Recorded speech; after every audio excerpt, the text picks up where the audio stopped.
এগুলোতে পাচ্ছি। দেখলে তো, দুদিন নজর দিতে পারেনি, তাতেই এই অবস্থা। আমি দেখে কি করবো? কি করবো মানে? আরে বাপু, গাছগুলো তো বাঁচিয়ে রাখা দরকার নাকি? তুমি রাখো না, কে বারণ করেছে? কিন্তু দায়টা বুঝি শুধু আমার, তোমার নেই? সবাই মিলে যদি একটু যত্ন না করতে পারি, তাহলে কি ভালো ফলের আশা করা যায়? তোমার তো সেরকম কোনো আশা আকাঙ্ক্ষাই নেই। তা বললে কি চলে? উঠেছি যখন, তখন তো যত সব আদিক্ষেতা। কিছু বললি? ও কিছু না। আচ্ছা, তুইও তো মাঝে মাঝে বাগানটা একটু নজর দিতে পারিস। আমার অত সময় নেই।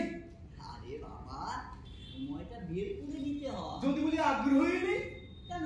ভালো লাগে না। এই ভালো না লাগাটা মোটেই ভালো কথা নয়। তোমার কাছে যেটা ভালো সেটা তো অন্যের কাছে ভালো নাও লাগতে পারে। কিন্তু এই ধরনের সৃষ্টিকর্ম তো সকল মানুষের কাছেই মহৎ আদর্শের মতো। সৃষ্টিকর্ম? ঠিক তাই। ওই বীজ পোঁতা থেকে শুরু করে চারা গাছ, তারপর শাখা প্রশাখা, ফুল ফল, কত কি। তাই প্রকৃতিকে ভালোবাসতে না পারলে আগে নিজের পেছনটা দেখো।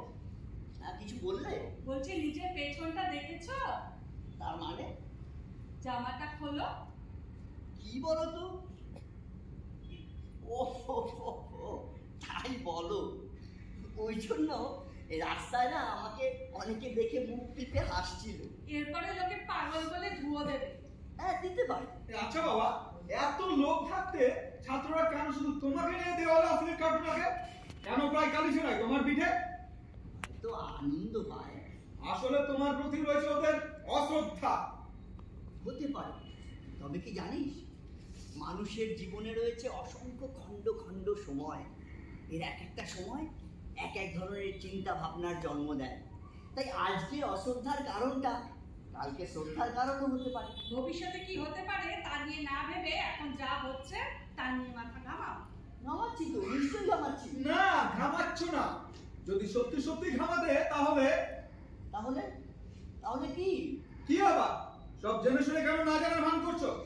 তুমি কি ভাবো আমরা কোনো খবর রাখি না? আহা, তা রাখবি না কেন, কিন্তু আমি বুঝতে পারছি না তুই কোন খবরের কথা বলছিস।